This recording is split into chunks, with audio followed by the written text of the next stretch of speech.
आज बनवूया पाकातले मऊसूत तोंडात टाकताच विरघळणारे रवा नारळ लाडू। त्यासाठी कढईत तूप घालून घेतलं, त्यामध्ये बारीक रवा घालून घ्यायचा आहे। रवा छान गुलाबी रंगावरती भाजून घ्यायचा। रवा भाजत आला की त्यामध्ये घालायचा आहे ओला नारळ।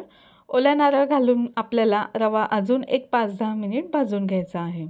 त्यानंतर करायचा आहे आपल्याला पाक।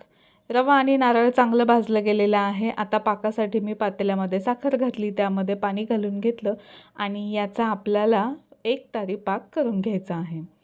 त्यानंतर हा पाक तयार झाला। आता या रव्यामध्ये पाक घालून घेऊया। त्याचबरोबर आपल्याला वेलची पूड घालायची आहे, आवडीप्रमाणे तुमच्या ड्रायफ्रूट घालू शकता। सगळा पाक यामध्ये घालून घेतला आणि त्यानंतर हा रवा कोमट असतानाच याचे लाडू बांधून घ्यायचे आहेत आणि मस्त असे आपले हे तोंडात टाकताच विरघळणारे लाडू तयार झालेले आहेत। कोणताही साधा सण समारंभ असू दे किंवा आपल्याला रोजही हे खायला खूप छान लागतात। व्हिडिओ आवडला तर लाईक, शेअर आणि कमेंट करायला विसरू नका। धन्यवाद।